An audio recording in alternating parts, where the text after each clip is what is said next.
Is YouTube up and running, staff? Yes. YouTube is alive. Well, it says waiting for the MD. It's up, Senator Pinsky. I just got the word from Karen in OIS. Yep, it's up. Okay. We're up. Okay. Then welcome everyone, welcome committee members, guests, and public to the hearing on education and return to school in the time of COVID-19. We are live on YouTube, and this can be accessed at a later point as well. We're living in a truly unique and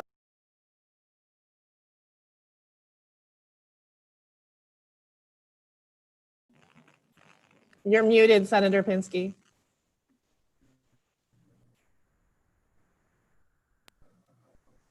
Okay, now let us begin. Thank you all for joining us and welcome to this hearing of the Education, Health, and Environmental Affairs Committee on education, the return to school, and the effects of the COVID-19 on the instructional system. We have a lot of great guests today, and I expect a lot of questions. We are living in unpredictable, unique times. It's affecting every aspect of our life, but particularly the education system. And through the effects on parents and education, it's also affecting employment and what that entails as well. Except for unique programs, education has historically taken place in person with real-time interaction between teachers and students and between students and students. Yes, some school systems have prepared for distance instruction for times of emergency, short-time emergencies though, snow days, extended breaks. No one was prepared for what we've experienced this past spring. Schools have been a place for academic learning as well as youthful socialization, and I think that's sort of important to remember. We know that schools can be a place where opportunities or lack thereof can be closed or expanded. We also know that where inequality based on income and race, schools are a place that can be reduced or expanded as well. The opportunity gap exists, inequality exists, and that has to be an effort that we look at as we have these discussions. It has to be an overlay or maybe rather an undergirding of any discussion about education. The fact is that in Maryland and across the nation, because of housing patterns, income, and employment, schools have to a large part become somewhat resegregated. We have all personally experienced or learned anecdotally how this spring has transpired. We've learned it as an educator, as a legislator, or very likely as a parent. Today, we want to briefly learn about where we are after the closing of in-person instruction this spring, the likely path forward for the 2021 school year, and the obstacles that confront the reopening. We are pleased that yesterday the governor announced the release of $210 million of the federal CARES money in support of the stimulus, $100 million for distance learning, $100 million for tutoring and support of students, and $10 million to expand broadband. We understand there are no simple solutions and that even conditions that we see today are changing tomorrow or in 2 months. This hearing is meant to be begin a public conversation about these questions. There was an op-ed in yesterday or today's New York Times, and the person said a lot of parents know just about the same that they knew in March as they know now.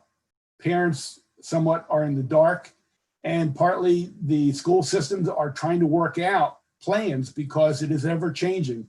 Dr. Martirano had a piece in the Baltimore Sun a few weeks ago saying we have to be nimble, we have to be flexible because conditions are ever changing. They not only are likely to change, they will change.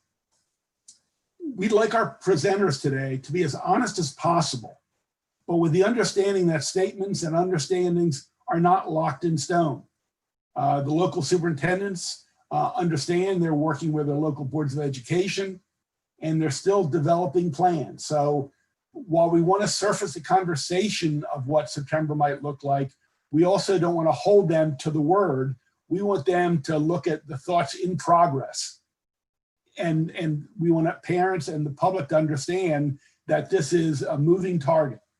And we ask them to tell us what their plan A, plan B, and plan C's are. And it might actually be a plan D. And that's ever changing. So we want that understanding to be held by all. Even if preliminarily, the public needs to hear these conversations and over time have the opportunity to participate, to help illuminate the conversations, whether every other day or every other week or half-day shifts is an option. We need to hear from them as well to add to the conversation. We have given each of our presenters today some targeted questions. We wanted to keep this focused as much as possible and allow as much time for questions from the committee. Because of the material to cover and the need to allow time for questions, we will follow a fairly tight timeline. I think people have given some limits on their remarks. So if we have to cut them off abruptly, I want to make sure there's enough time for interaction and to delve more deeply into the thoughts and ideas. The plan is to start with the State Superintendent, Dr. Clarence.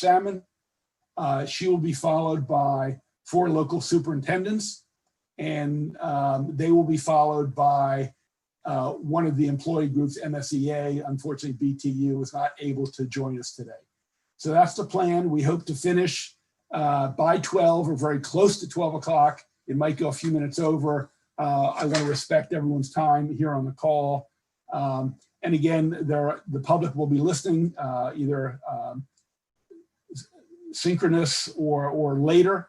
And we also have the press, I assume, also listening as well. So with that, I welcome you all again. And let's start with Dr. Salmon. Please begin. Thank you, Doctor. Thank you, Senator Pinsky, and I could not have asked for a more thorough introduction and cue set to my remarks today. Thank you for your understanding and the way that you presented the quandary that we all face today. I'd like to bring greetings to you, Senator, and to Vice Chair Kagan, as well as Senator Zucker. It's really great to see your faces. It's great to connect with you. We've all been searching for that connection during this past over 100 days. I want to just, I know I have a PowerPoint. I don't know if we can put that first slide up or not. I just have a couple of slides to share. Is that with staff?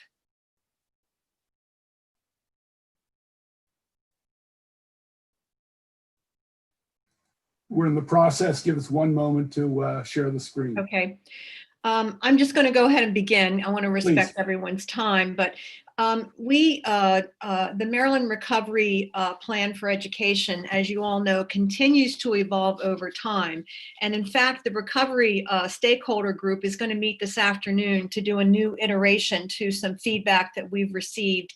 And then in the next couple of weeks, we're going to actually sit down and do some scenario planning, where we're going to take 3 options and take a look at how that's going to be planned out with the stakeholder group and get some feedback. So very interested in how that all will come out. If you could go to the 3rd slide, that would be great. Thank you. Our plan outlines many recommendations for key decision points as school systems are now building, as the senator said, their own recovery plans. There's many requirements that we've included to ensure that there's a level of consistency across the plans, as well as to provide some accountability for how each plan is developed. Could you go to the next slide, please? I know that the committee had some questions about the actual recovery plan as well as some of the other topics. So I'm going to go right ahead and get into those questions now, and then I'll be happy to take any additional questions at the end. Yeah, Dr. Salmon. Yes. The whole committee was sent the framework this past week. So hopefully Wonderful. they'll become familiar with it. Thank you. Thank you very much for letting me know that. The first question was, given the significant uncertainty about how students are going to be receiving instruction in the fall, what are our recommendations and when teachers and principals should perform any kind of diagnostic assessments, or what kind of tools will be used to determine where students are when they come back? We received significant feedback, as you can imagine, from local superintendents, educators, parents and the leadership of the state board about the decision to do any kind of a statewide fall diagnostic assessments. We decided that we are not going to do a state assessment in the fall because we believe that our school systems have all the diagnostic tools they need. We believe in our teachers, that they always are doing diagnostic assessments when they begin the school year, and they can determine where students are. And we will only be using the KRA as our diagnostic tool for kindergarten. We know that our teachers' assessments are aligned with the standards for which students are accountable, and they will provide teachers with data on student needs and their readiness for instruction. Our role will be providing accountability to make sure that the systems are performing diagnostic assessments and utilizing the data that they get in order to enhance their instructional programs. Right now, nationally, assessment experts are working on recommendations and best practices on how to assess students with research practices, and carefully we're going to follow those developments in the future. There's so much dialogue about this now across the country, and I have these conversations with the state chiefs on a weekly basis. We also recognize, and I firmly believe, that we need to be more concerned right now when students come back to school with their social and emotional needs. They have been through some incredible times that, if we think about how we as adults have adapted to this situation, and I know that all of us have had different reactions to being in this situation, we certainly know that our children have been impacted in a tremendous way. Many of them have been impacted by traumatic events, and we know that they've lost loved ones. They've also seen things in the media with the racial issues that we've had across the country that are tremendously impacting on them. And we know that research shows that when children aren't emotionally and mentally in a good place to learn, we know what Maslow's hierarchy says, that assessment or a statewide assessment was not our immediate concern. The next question was, when students have priority, which students have priority for in-person instruction? Is that going to be determined by the local education agency? And do we have any guidance on priority?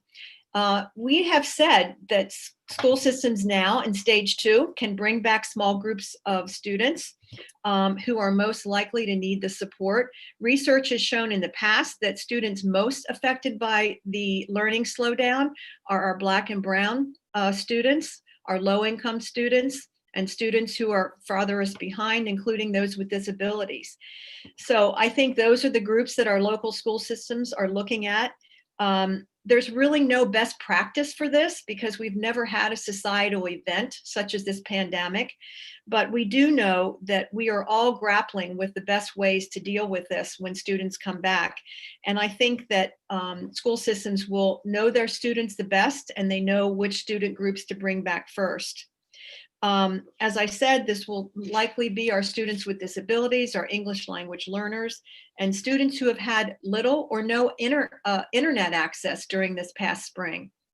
A number of our school systems are focusing on these students who are going to benefit the most from direct instruction with the teacher.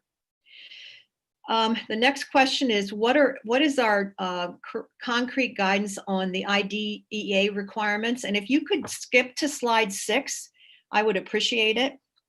The Division of Early Intervention and Special Education Services at MSD has been working closely with local school systems since the initial closure of our schools to support the continued education of special education students, and also to be in compliance with federal and state laws. In an effort to provide clear guidance over the past 4 months, the division has released a number of technical assistant bulletins, all of which are online.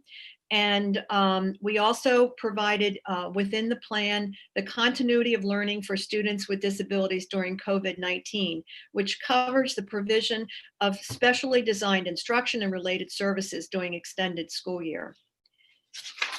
The technical assistance bulletins, if you look online at the links, will also provide flowcharts to assist locals with the decision-making process that should be followed for each student and address their need for new, additional, or different services that they may require based on the extended closure. as well as the potential need for compensatory and recovery services. In addition to the division's written guidance, it's also held weekly state local leadership meetings and regionalized technical assistance on customized topics. Finally, the division makes itself available for individual questions and answers from local school systems on a daily basis. If you could go back to slide 5, I would appreciate it. MSDE announced that schools may be open for summer learning. And the question was, what are the recommendations that we gave systems? As it relates to school summer learning, it is a local decision about how they choose to operate their local summer learning programs. All of our school systems originally planned to do virtual programs to identify groups of students this summer, and many of those systems are moving forward with those. There is a need to prepare the buildings for any return of students, so that makes making sure that everything's clean and the safety protocols are in place to have individuals back in the buildings. We did encourage systems to move some small groups back in for in-person instruction, as long as they could work through the social distancing, face coverings, transportation, etc. And approximately 10 of our school systems are doing just that. And then each is focusing on the group of students that they believe needs the support that they can accommodate. And I'm sure you'll hear more about that from the local systems. One of the questions was, how is this being paid for? Will the state be providing resources to implement? Many systems are expanding their existing summer programs and addressing learning loss as a result of the closures. And they're using a portion of their CARES Act funds to support the expanded programs, as well as Title I, Title III, and Title IV funding. Transportation is certainly a part of this option for systems that are choosing to send their small groups of students back. Transportation would be available. And I know systems have been working together to make this happen. MSD has also issued some very specific guidance in the recovery plan on what safety measures might be put into place to provide transportation to students. I think transportation is one of the most significant challenges that we face going forward with bringing all of our students back in the fall. And I'm really hopeful that we'll learn some great lessons this summer from districts that are doing this and some best practices that we can share across the state. The next questions surrounded the student engagement survey. And what did MSD hope to learn from this survey? We commissioned the initial survey in very early May to take the temperature of where student engagement and connectivity was and see how systems were measuring student engagement and connectivity, because there was such a deficit of information at that time. You have to remember, we transitioned completely online in a matter of a few days in mid-March. No system was fully prepared for this, and each had to adjust so differently depending on the circumstances and the equipment that they had in their counties. So we wanted to be able to see at least roughly what was going on outside of the anecdotal information that we were having. So it was really difficult to compare the quality of engagement across school systems because of their different platforms and the way that they were using the outreach for students. The level of engagement and effectiveness of the learning this spring was clearly not ideal. And I think the results of the survey reflected many of the struggles that systems experienced. I think educators, students, and parents performed as well as could have been expected under the extraordinary circumstances that they faced. And I really have to thank our teachers and our parents for the job that they did over this time, because it was heroic, in my opinion. Having watched my daughter, who's teaching in Caroline County, a group of students with disabilities, it was really a challenging time. Also, school systems made significant attempts to reach out to all their students. That included teachers following up with emails, phone calls, counselors attempting to reach family, student services personnel going to homes, or local social service personnel working with us to conduct welfare checks and follow up with students with whom the system was having a difficult time connecting. It was really, really a challenge. The other question was, if the engagement has come up short on effective instruction and learning, how will MSD seek better quality and more consistent data on this issue? First, I want to say that we all hope that we can have students fully back in the classroom as soon as it's safe and possible to do so. But we are preparing for all eventualities for the upcoming year, because it's very possible that we will need some form of online learning to continue as a facet of how local systems can deliver education to students. And we've been really focusing on efforts to improve this whole interaction with online learning. We know that there may be parents that may not want to send their children back to school in the fall. So we have to have options for online learning and a hybrid system of returning education. I get probably about 1,000 emails a week from parents who are giving me their advice about coming back to school. And we do try to answer each one of those and give that feedback to also the people that are working on our recovery plan. But I would say that a third of those parents are asking for online to continue, but they want it to be better than it was before. So that's why we're really emphasizing this as we move forward. If you could go to the next slide, that would be great.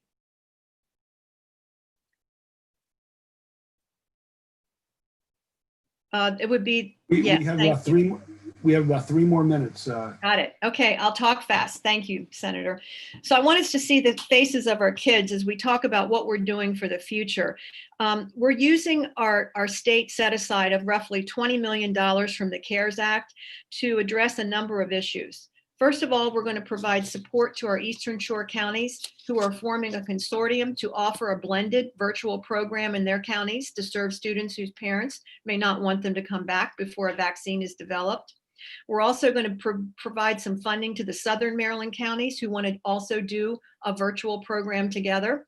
And then we'll be providing a statewide local management systems that districts can use if they do not have one. This will allow them to provide stronger remote learning systems to their students, and that will provide more information for us on student engagement and them as well.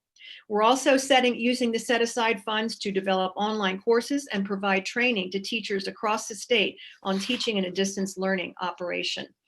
We also will be using funds from the Governor's Education Emergency Relief Fund to provide $10 million to local systems to expand access for technology for remote learning, as well as $15 million for rural and urban broadband. We're very excited about these initiatives. We will also use $10 million of the Governor's emergency funds to go toward competitive innovation grants. These will be awarded to educational institutions that present a unique or innovative approach to engage students, teachers, and school communities while working to address academic accessibility during the COVID-19. The senator also mentioned the governor announced an additional $210 million for the Federal CARES Act will be used to assist schools, again, for technology and also for expanding tutoring initiatives for the first 3 months of the school year. Between MSDE and the local school systems, we're really honing our focus on improving and expanding online learning by providing more professional development opportunities to teachers and supporting a virtual platform in many systems across the state. I will be happy to wait online and answer any more questions that come up during the hearing. Thank you for the opportunity, Senator. Thank you, State Superintendent. Let me start off with one question, and it deals with equality. We understand the engagement meant different things to different counties. For some, it meant a student clicking on to the platform, but again, it didn't assess the quality. I've only heard anecdotally from around Baltimore County and Howard County and different counties that a lot of the instruction was a teacher coming on, maybe having one class, giving an assignment and collecting it electronically later in the week. In terms of synchronous learning, where let's say a middle school teacher had 5 classes, for example, where they actually met with the class, gave some presentation or lecture, had interaction between the students and had conversation, that wasn't the norm. So given the traditional setting of interactive or small groups with students didn't take place, I mean, there have been lots of assertions and made that students may be 20, 25, even 50% behind come September between the learning loss, between the 3 months of interrupted education. Do you have a sense of how far behind overall students will be from what they normally would have been had they been in school and not been faced through this crisis? Well, Senator, that's a great question. And I think that's only going to be answered once we go back and do some of that diagnostic assessment and have our teachers give some response to their principals and then ultimately to the superintendents. But I will tell you, if you ask any one of the superintendents today, they will tell you that their goal is to do a much better job of synchronous instruction going forward. And I think that's the key, that we didn't have the professional development. I mean, that occurred all during the 3 months. Teachers had professional development to learn on the fly, as we call it. But I think we all know we have to do a better job with that synchronous teaching if we continue with any form of online instruction. And that's why we're trying to build the broadband out to make sure all students have access, make sure every student has a device, make sure every student's connected to the internet, and make sure that we do, again, a much better job of providing our teachers with the resources they need. You know, they did, in my opinion, an awesome job of picking up something right away and being able to do the best that they could. And I watched them struggle. I watched teachers with kids in their own kids in their arms teaching at the same time. I mean, I really think that they are all invested in doing a much better job going forward. But I have to say, I think we need to really congratulate what went on during this time. I don't think we could ask for any more commitment than we had with our educators across the state. But I think we'll know more once we go back. And my hope is that we're going back. I think we all agree with your belief in the hard work of the teaching staff and the administrative staff. Committee, we have 10 or 15 minutes for questions. Floor is open. Please hit the blue hand under the participant box, and I will recognize you, and happy to have your questions on what's been discussed or things beyond that. It's not limited. So feel free. I know you're not bashful. Okay, Senator Elfreth.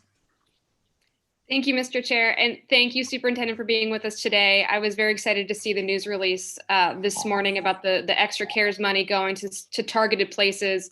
In my district, my county, about 1,100 students have not either accessed online even one time or meaningfully participated during the shutdown online. And that's for a myriad of reasons, from not having access to Chromebooks to not having access to internet because their families simply can't afford it. I think everybody in this call realizes that this pandemic has just exacerbated already major faults within our economy, and the hardest hit, unfortunately, has been a lot of children across the state, whether it comes to not having internet access to participate in their education or not having regular access to food because schools are not open. Thankfully, I think the school systems across the state have done an incredible job on both fronts, but I still have a lot of concerns about hardware and internet access. I appreciate the broadband support for the rural counties, but I feel like we can't neglect the fact that we have a lot of urban and suburban, or students who live in urban and suburban environments who simply can't afford internet access. Now, the cable companies have done good work in expanding low cost internet, but there's still a lot of work to be done to make sure families know about that, have the support. And I feel like there's an opportunity for the school systems to better partner between those companies and families in need and help support that, since this might be the only access students may have to education moving forward. As you said, we can be hopeful about the fall, but we just don't know, and it's our job to plan for the worst. So have there been discussions within MSDE to expand not just rural broadband, but affordable internet access to families across the state? Yes, Senator, and thank you for reminding me to add that. One of the other things that we've discussed is we have many problems with urban centers for access. And I know probably Dr. Santelises will talk about this and her challenges in getting that going in Baltimore City. But we also have tagged $5 million of that money to go towards urban access. So not only will we be working, and by the way, we're working right now on that. Our school systems technology coordinators have already been in touch with our CIO, Dale Cornelius at MSDE, and also Rick, who is doing the rural ahead of the rural broadband. And we're already working right now on getting this thing going. So it'll be both rural and urban going forward, because that is the goal, is everybody's connected, everybody can have the same equity, because as you said, it has really brought the divide to a crucial state. And this has got to be something we deal with first. Senator Ellis, followed by Senator Washington. We have about 10 minutes for questions for the state superintendent, then we're going to move on to local superintendents. Senator Ellis. Thank you, Mr. Chairman, and thank you, Superintendent. You know, all our school systems doing just the best they can, working hard with the tools that they have. And so I read through a lot of your document and just a lot of thought in that. So thank you for being on the forefront of this, you and your staff. I have two questions. My first question is with broadband access.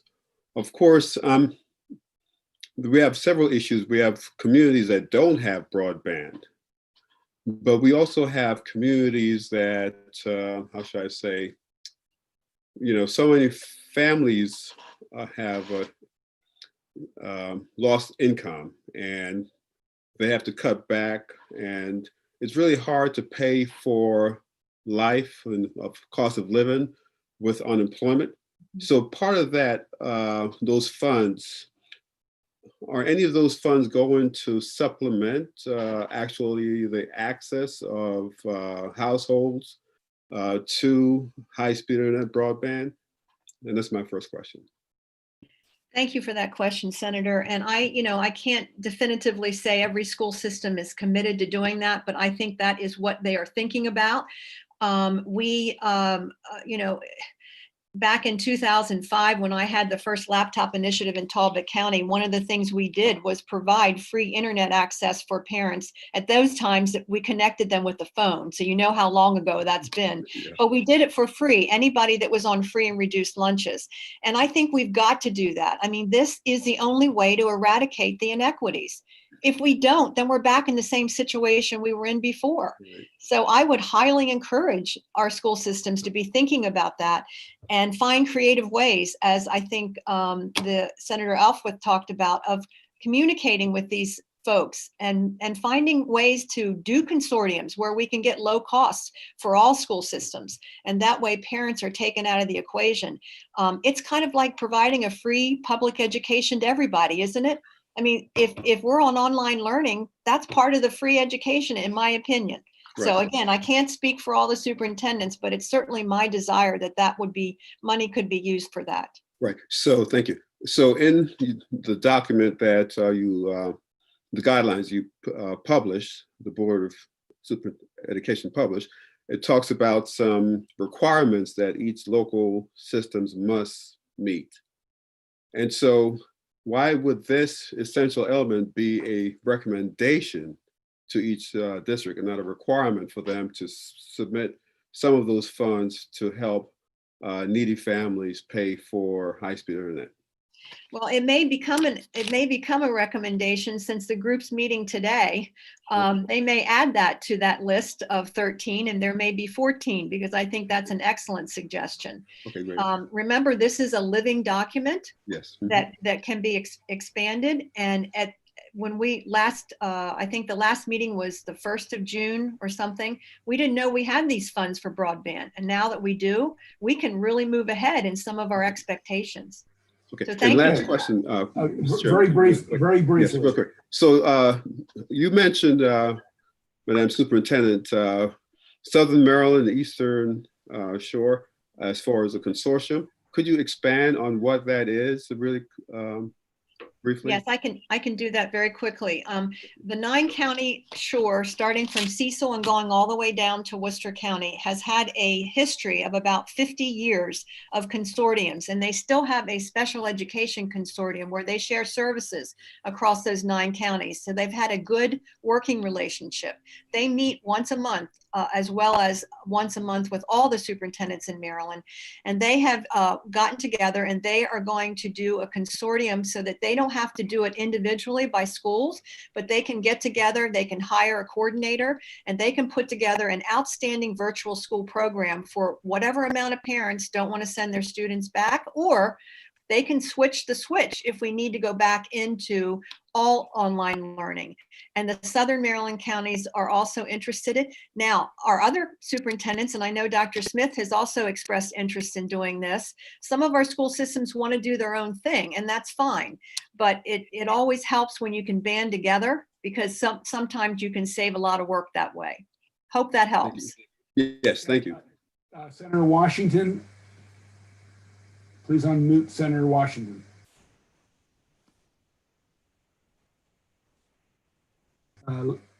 Let's unmute. There I am. Thank you. Thank you so much, Dr. Salman, and thank you for the presentation and everyone on the calls and all the educators and parents. I was reading also the Maryland Together Recovery Plan, and it makes numerous references to behavioral health and mental health crisis that's created by the pandemic. And the plan is actually suggesting numerous ways that students can, in which we need to support student personnel, school psychologists, counselors, social workers, people personnel workers. And it actually really suggests a significant role in the district and the school's recovery plans.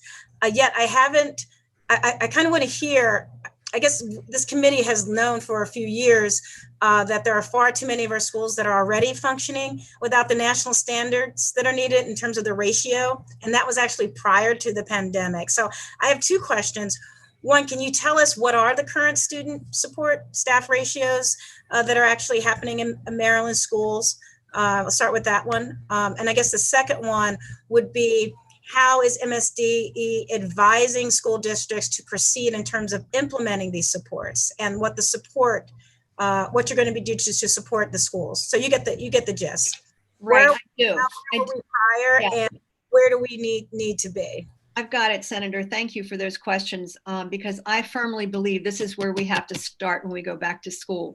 And I will get you all the ratios. I really don't have them in the top of my head, but we'll provide that to your committee as soon as possible. But I can tell you that since the very beginning, since that first week, our Division of Student Support has been reaching out to our school psychologists, our school counselors, our director of school support services, to make sure that they have what they need in terms of professional development, in terms of resources for students. So they've been making that a priority, and those have been going on every week since we began the pandemic. We're also having the kind of conversations with superintendents about where are they going to put their resources going forward? And I think I said on more than one call on our weekly calls that we've had, is that we may have to think about prioritizing some of those additional personnel to come into our schools, because we're going to need more people. Now, the problem is going to be finding more people, because we know that there's a shortage of people to be school psychologists. There's a shortage, also a shortage in the social worker field, and that's going to be hard to find those individuals, but we're going to need to do whatever we can, contracting services, working with our mental health communities to pull into the schools what resources they can, using grant funds. We're going to have to do a really heroic efforts to get more people involved, because we're going to need more people. I don't think it's going to be as simple as saying it's okay to have one counselor for 1,200 kids anymore. We're going to really need to look ahead at what those standards should be. So we'll be engaged in those conversations with our superintendents and trying to look at the resources that we can provide at the state level to help that occur.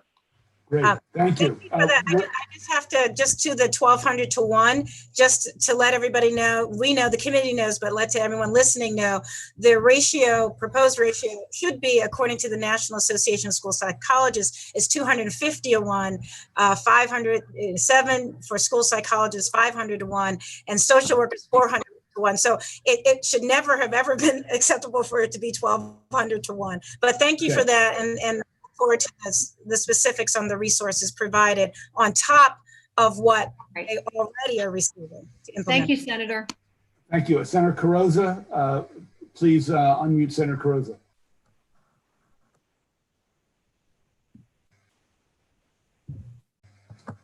Am I on? Yes, you are. Thank you. Thank you, Dr. Salmon. Thank you, Chair Pinsky, for calling on me. Very quickly, I had the opportunity, Dr. Salmon, to connect with all three of my local school superintendents yesterday, and they very quickly pointed out 5 consistent challenges, but I'm just going to ask you to comment on one. The 5 that they commented on were the challenges of rural broadband connectivity, devices for those students who need it, professional online development, transportation, and the last one, childcare. And I specifically want to ask you about childcare because it looks to me that given those challenges, it will require a private public partnership. And I wanted to know at the state level, although these will be worked individually in the local school districts, what your thoughts were on how we'll be able to address those needs. Well, thank you, Senator. And those areas that you mentioned are certainly all very critical. Just to give you an update, we just did another survey with all of the school systems and to talk about how many more devices we need. And the number is 342,775 devices are necessary. So right there, if you figure that whatever you're going to get is somewhere around $1,500 to $2,000, you're talking about a lot of money that we need. To make sure that every student has, something in their hands, a device to use. So we're going to be working on that area. In terms of childcare, our role at MSDE is to license childcare and to provide childcare subsidy payments, as well as preschool expansion money to childcare sites. We were able to do that. I think we spent about $92 million over the pandemic in providing funds for essential personnel to have free childcare during this time. And we did a lot of pop-up centers to handle the needs. And now we're transitioning into the next few weeks back into the licensed childcare because many of our centers are now opening up since they can. We have about 63% of all of our licensed childcare centers open in Maryland today. And we hope that many more will continue to open. So, we certainly are open to having discussions with how we can support the centers to open. We have provided grants, 2 sets of grants to daycare centers to open. One was originally in the beginning for the people to open for the emergency childcare. And then anybody that opens, we are giving a $1,600 cleaning stipend if you're a center, or an $800 stipend if you're a family provider. And also, just to give you the scope of things, most of our family daycare providers are back open, just about all of them. So I hope that's helpful. Thank you for the question. And the final brief question, because we have to move on to our 4 local superintendents, is Senator Fry-Hester. Please unmute Senator Fry-Hester. Thank you very much, Chair, and thank you, Superintendent, for being here today. So really quickly, in the Maryland Together plan, you provide jurisdictions with guidelines and considerations to make their own plans, and I can totally understand, because of the geographic nature of our state, wanting to allow for local control and flexibility. I really applaud you on that. My question is, when the districts submit their plans, what then is the state's role? Like, what kind of support, can each local jurisdiction expect in terms of implementing their plan from the state? And well, thank you, Senator, for that question. And, we will be looking at all of those plans individually. They're to be posted by the 14th of August. And hopefully we'll know a little more. We've got about 50 days between now and the first school system that opens. And I think that's Dr. Martirano that is slated to open on the 24th. He's the star pupil there. So hopefully we'll be able to take the time as we look at some of the drafts that have already been submitted to us to see what we can do to support those plans. And we have ongoing dialogue. Again, we pretty much had a call every week with local superintendents, with all of my deputies and myself answering questions and trying to provide supports. And that will continue with our monthly PZAM meetings. So hopefully we can provide whatever school systems need in terms of guidance. And hopefully this money we're dealing out very soon, it's going to be out as soon as they give us a request. We're going to get that out by the middle of July, this new money. money. They have their CARES grant money. All of that will be dispersed by the first pot of money will be dispersed by the end of, well, today is the end. They'll be out by today. And then the new money, we hope to be out by the middle in 2 more weeks. So hopefully they'll have enough funds to get started with some of their things that they need to recover from. Thank you for Thank that you. question. Thank you, Dr. Salmon. You're free to go and get on to other work, or you're free to stay and listen to the rest of the presentation, but thank you. I thank you, Senator. I really want to stay because this is an important thing to listen to. I learn something new every day, and I especially enjoy hearing my colleague, local superintendent. So I would like to stay. Thank you, which is a good segue. We have Baltimore City, Dr. Santalese. We have Dr. Jack Smith from Montgomery County. We have Dr. Mike Martirano from Howard County and Dr. Baker from Garrett County, who are next. I don't know what order you've decided to speak. And again, I want to reiterate, we understand things are movable, flexible, and we have to be mobile, and that things have not been locked down with your local Board of Education. So this has to be done in the context of these are things we're discussing. We don't want to lock you in, and we don't want you to be hesitant about speaking your true situation and what's under consideration. So with that being the context, I welcome all 4 of you, and whoever would like to begin, please do so. Thank you very much, Senator Pinsky. This is Mike Martirano, Superintendent in Howard County. I'm going to begin the presentation for our 4 superintendents. So first and foremost, good morning, Chair Pinsky, Vice Chair Kagan, and members of the Education, Health, and Environmental Affairs Committee of the Maryland Senate.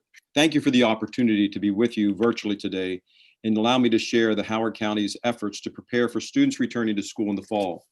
I also want to acknowledge members of the Howard County delegation who serve on this committee, Senator Lamb and Senator Hester, who always have been invaluable partners to the school system. Good morning to the both of you as well. The past few months for all of our superintendents, all of our educators in Maryland have been like anything that we've never experienced before in the history of educators. I would like to first commend all of our students, our teachers, our staff and families for working so hard to overcome the hardships and challenges and disappointments brought on by this pandemic. This morning, along with my colleagues from Baltimore City and Montgomery County and Garrett County, I look forward to providing the committee with information and data related to the work being done this summer to prepare for the fall, challenges we anticipate, and longer-term considerations for the recovery of learning. With the culmination of the 2020 school year last week, I want to start with a picture of where Howard County is in the planning process for the fall. The Howard County Public School System will present our draft local recovery plan to the Board of Education of Howard County on July 9th. Our hope, in order to give plenty of time for planning after review by MSDE, is to submit ahead of time to the state's August 14th deadline. And as stated by our state superintendent, Howard County's first day of school is August 25th, and our first day for our teachers to arrive is August 17th. That is 40 days from today, but who is counting? Using flexibility afforded under Senate Bill 128, as mentioned, we are already opening earlier and taking advantage of the before Labor Day start. To meet these rapidly approaching deadlines, our internal planning team has been hard at work on all the preparations we need for learning to resume in the fall, including teaching and learning processes, student supports, transportation, and other operational considerations, and many other factors that must be considered in our plans. We have also asked for public participation in our planning efforts.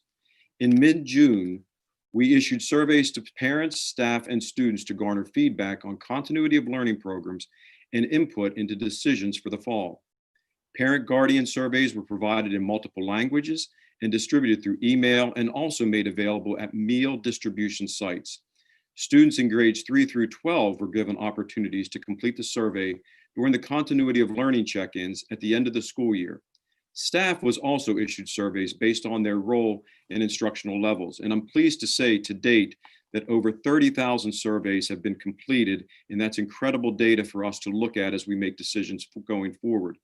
17,000 of our students have completed the survey, over 7,000 of our parents have completed the survey, and over 5,500 of our staff, over 5,000 of our staff have completed the surveys as well.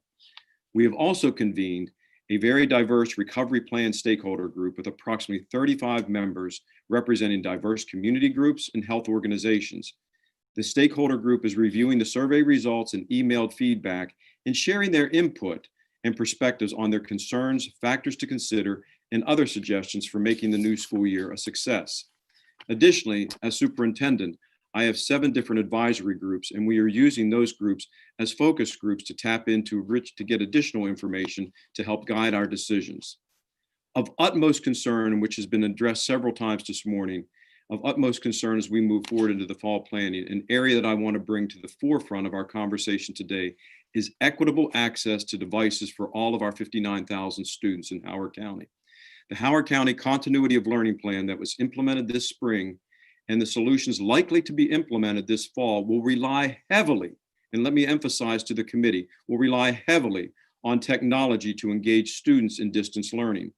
To date in Howard County, we have distributed more than 17,000 Chromebooks to our students and nearly 800 devices to our staff. We have to remember that our staff needs access as well to devices and to internet access. I'm very fortunate in Howard County that I have a local nonprofit entitled Bright Minds Foundation, and they are working with our staff and Comcast Essentials to secure internet access for all Howard County families to ensure that virtual learning can occur where needed. Additionally, we continue to prioritize the distribution of 1,000 hotspots that have been ordered to families who need them. We're doing everything that we can to close the digital divide. With our current number of devices, we are able to achieve a 1-to-1 student device environment for grades 6 through 12 and a 1-to-3 ratio for elementary. However, let me emphasize this. I worry that until we are 1-to-1 for all students, we will continue to experience inequities in access and virtual delivery models. As this is true for more than just Howard County, an investment at the state level for access to technology resources, including the internet, will be a high priority in order to address our current digital divide. We must close the digital divide across the state of Maryland for all Maryland students. It truly is about equity. As I say over and over, planning for the school year 2021 is constantly evolving, fluid, and kinetic, and we continue to work rapidly to develop the most comprehensive plan possible while within the constraints of health, safety, and compressed time frame, limited budget, and many unknown and uncertain factors. At the same time, our experience during the continuity of learning confirmed the value of moving quickly while investing the time necessary to plan carefully from the outset and consider factors essential to the successful processes, including quality professional development for our teachers. This resulted in a smoother process that delivered more educational value. We are taking the same time, deliberate and thoughtful approach in planning for our recovery of learning for the fall. To that end, it is important that staff quickly begin to develop a framework of the final plan that aligns the guidance provided by the Maryland State Department of Education, the Center for Disease Control and Prevention, the Howard County Health Department, so stakeholder input could be focused within those parameters and reference links that we sent to your staff today. You will see examples of the scenarios that we're working from, including a virtual model, a completely fully virtual model, ensuring that every child has a device, a hybrid solution at both the elementary and middle level and high school level, face-to-face in terms of that hybrid level. And additionally, we are creating a completely virtual high school, or virtual school, I should say, from pre-K through 12, that we have to take into account for students who are medically fragile, who have underlying health conditions, and quite frankly, for parents who are just not comfortable sending their child back to school. As stated several times, we must be agile and nimble to shift back and forth between the various options due to the uncertainty of the virus spread or an outbreak that may present itself. So as the models are being developed, nothing is fully firm because we may have to be able to adjust and be able to go back and forth between those models depending upon where the virus is at the time. We are working to establish a final plan as soon as possible to give staff and families plenty of time to plan and prepare for the fall, especially with the recognition that the various options, specifically the hybrid and virtual, create childcare concerns as already amplified in this conversation. In considering what model will be right for Howard County Public Schools, the various viewpoints of our stakeholders will enlighten our ultimate decision, including guidance from our medical community. We've taken great guidance from providing physicians on our stakeholder group. While our surveys are still open, our staff took a very preliminary look at the responses coming in and across students and staff and parents and guardians. A hybrid model was among the top 2 options receiving the highest support of the 3 models presented. About a third of the respondents selected this option. For students and parents, the next preferred model is an in-person, whereas for staff, the next preferred model is fully virtual. Safety, as expected, is of course the top of the mind for everyone. When asked how safe do you feel about your return to school for the fall across staff groups, over 5 in 10 respondents felt it was a little to not safe at all. Under 2 in 10 staff felt it was quite safe or extremely safe. Almost 4 in 10 or more parent and guardian respondents by grade band felt it was little to not at all safe to return to school in the fall. Dr. Martirano, Yes. You're going to have to wrap up. We want to I will wrap up quickly. But take 15 seconds or 30 seconds to tell us what the hybrid model would look like very briefly. So the hybrid model in Howard County would look like an A-day, B-day model, where students would be in school 2 days a week. We would divide our classes into 50% of our classes, our schools 50%, and that on A, we would have an A group, a B group, and then 1 day a week would be allowed for, encouraged for our teachers to provide additional planning, additional opportunities to check in, to provide additional resources, and provide additional access for our students who need additional assistance. So Great. that is a basic level and overview of a hybrid model with much more detail. Great, thank you. Let's go to Dr. Santalese from Baltimore City. Welcome, Dr. Santalese. Good morning, Chairman Pinsky and Vice Chair Kagan and the entire committee. I do have to give a special shout out to Senator Washington from Baltimore City, who is always a supporter of city schools. So thank you all. I want to thank my colleague, Superintendent Marinato, as well as my colleagues, Superintendent Baker and Superintendent Smith. It's a little easier given that Superintendent Marinato did such a great job in starting. So I'm going to kind of quickly go through some of our planning now. Very similarly, we have begun canvassing through surveys, through focus groups. I have regular weekly CEO town halls that are virtual, where families and community members can log in and ask questions directly. As I think the committee rightly has identified, the questions have turned from the spring and the end of the school year to what will the fall look like. Right before joining you all this morning, I addressed all of the principals and school leaders in Baltimore City. So fresh from that presentation, what I can say very similarly to my colleagues is we too are running a series of options. We have narrowed the band. We've also been working, because we're a large urban school district, we've also been working with other urban school districts across the country in our planning to also align both to the state and to the particular needs of a large urban. Basically, our options that we've narrowed down to, and I will just reiterate, Chairman Pinsky, I was so glad you said nothing was final, so I don't want my email box filled after this with saying we're definitely doing this tomorrow. But we too are taking an approach that would allow one, a split schedule, A, B, with half students, either on 1 day or 1 week. We are looking at pros and cons of that. I heard from our principals this morning, our families as well. One of the other options that we have is one where we really target our most, frankly, our most vulnerable groups for more time in school. So we have identified, even within our split schedule, a day, or I should say A, B, either a day or week, that additional time, that additional day or week would be really to bring in and focus more on our students with disabilities, our English language learners, our students that frankly just did not engage as well as we wanted to during the spring in prioritizing that.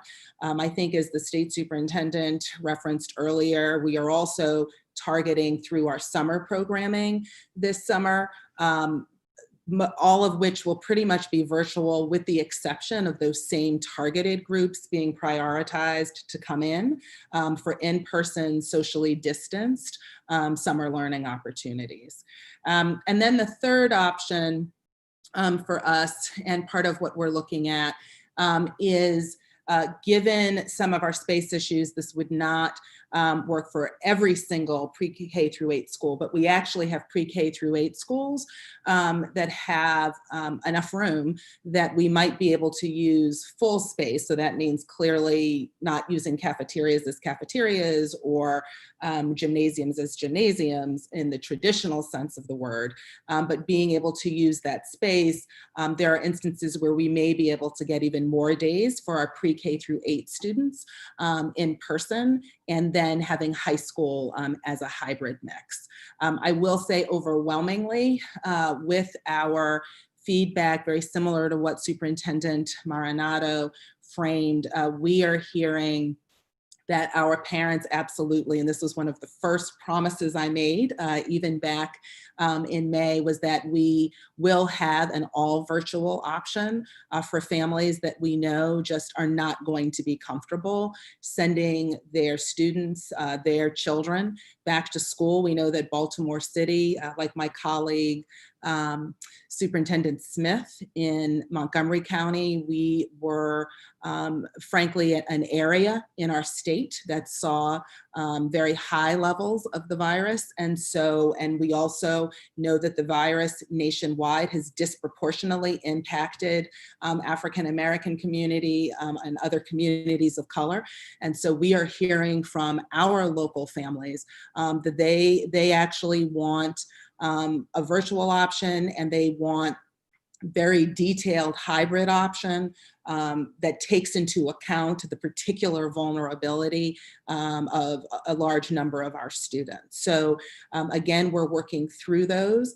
I would also point out that Baltimore City, like the rest of the state, is challenged with transportation in this, and I think that continues to be an issue. I would like to point out, though, that in Baltimore City, we do not have our own bus fleet that would serve our entire district, so we are incredibly dependent on MTA.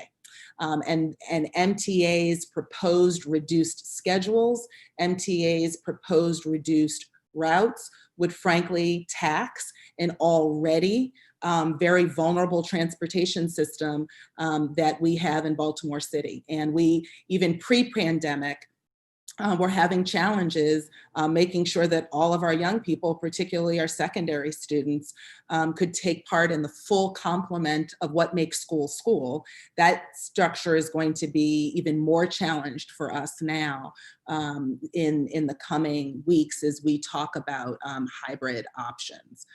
Very much similarly to our plan, we are involving, we have about 13 different work stream groups that are representative of principals, of teachers, even members of our parent advisory groups are part of that. What we have learned, and I think this gets to some of Chairman Pinsky, your reference, I think it was your reference to the quality of learning. We too are very proud of our principals and teachers. And frankly, our families were very appreciative of the work that they saw teachers doing and principals. But I would just also say that we have a very heavy emphasis on the teacher professional learning this summer. We had over 10,000 of our education learning staff log in even after a completely exhausting spring, particularly to learn about synchronous learning, to go more deeply into understanding what are the processes that undergird high quality distance learning. So I know that I'm nearing the end, and I can see that Chairman Pinsky, you're ready to jump. So I'm gonna stop there and say that if there are any questions after, but I will turn it over to my colleague. I believe Barbara is next. Yeah, Dr. Baker, please. Thank you. We will have questions. All right, thank you so much. I also want to thank the committee for this time and also the opportunity to present the rural point of view. None of my senator is not on your committee, but I do appreciate being able to present the perspective of what this means for a rural school district such as Garrett County. Like my colleagues, we are looking at a number of options right now, most of them a hybrid model. We did a survey 2 weeks ago, and 26% did indicate that if they couldn't go back full time with very few restrictions, 26% would like to continue with an online platform, albeit very different than what they experienced during the emergency closure. My perspective from my community is very different because unlike most of your communities, we have 10 cases in Garrett County. We had 4 for about 2 months, and then there was some testing at a nursing home that jumped up to 10. So most of my community feels like, given the opportunity to make a local decision, we're very hopeful that Garrett County schools can go back following all of the guidelines in perhaps more of a normal than many of the other districts may be able to do. Like Dr. Martirano, mid-July, I think our board meeting is July 14th. We want to present our plan to the Board of Education. We have another meeting in July for approval if necessary, if they need some extra time. We did have parents on our survey. About 83% say that they would like to send their children back, no matter if it's stage 2 or stage 3 for the rest of the state. We are looking at an AB day schedule, much like my colleagues mentioned, or an AB week schedule. Like several other of you have mentioned, daycare is a very big issue in Garrett County. We do have 2 private partnerships in 2 of our schools where we have daycare in our school buildings. And then we have a very nice partnership with our Head Start and Judy Center. But daycare will definitely be an option if that is one of the main things that parents have indicated. If we go back on any kind of AB day or 1 day off a week, much like my colleague said, for additional professional development or more intensive cleaning in the buildings, or for additional check-ins with their students. We have right now 5 what we're calling Tiger teams that are in the planning stages. Tiger, Targeted Immediate Group Execution and Response. And each team has community stakeholders, field experts. For example, our Safety and Health Services team includes our Supervisor of Safety and Security and our nurse manager. But we also have the county health officer on that team and a couple of local physicians, as well as parents, teachers, and some support personnel. They report to me each Monday on their progress. Each team leader works with me first thing Monday morning on their progress and the feedback we're receiving on the surveys and what a hybrid model might look like. But I was also asked to present some of the challenges that are unique to Garrett County. One of them being our food service. We did, of course, one of the things that I'm most proud of is our food service team. We have 16 sites that we implemented within the first week of the emergency closure. And as you're well aware, Garrett County is quite large geographically. So we wanted to give us an opportunity for folks that were not able to have their own transportation to be able to get to a site. We are maintaining those throughout most of the summer. But my food service supervisor has reminded me that they are asking for our orders way in advance, which will be very difficult. And then he's already indicated that there's been a couple of vendors that, because of the distance, may not want to travel to Garrett County any longer if the order will be reduced in any way, which could be a challenge as well.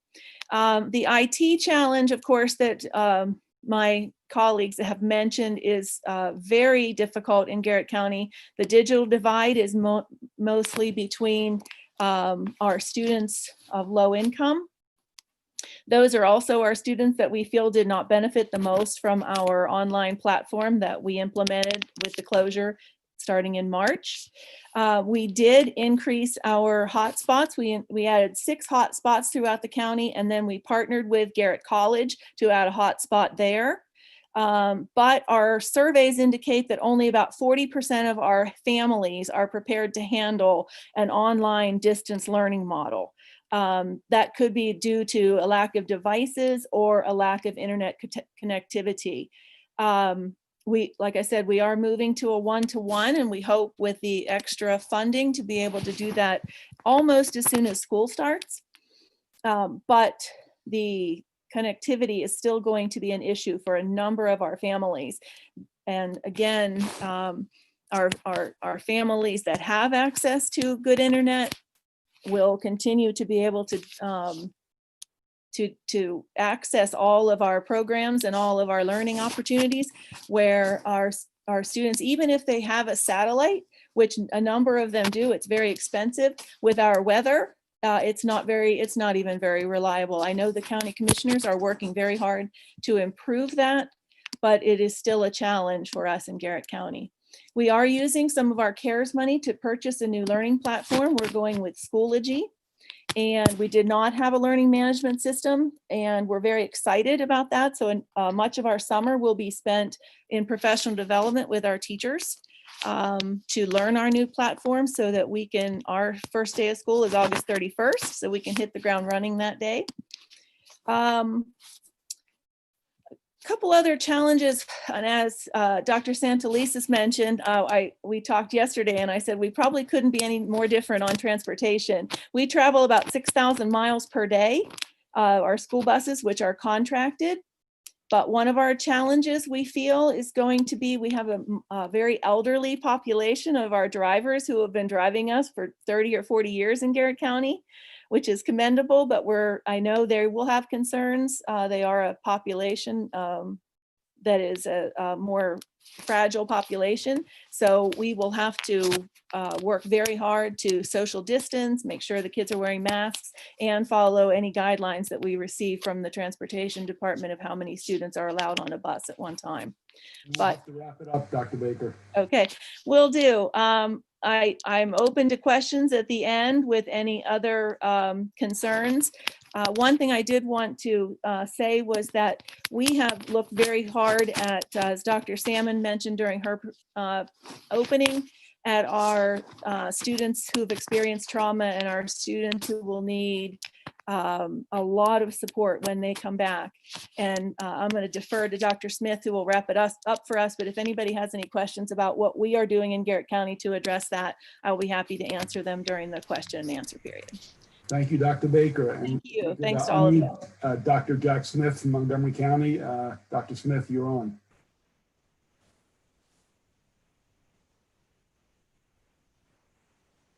You're not on yet.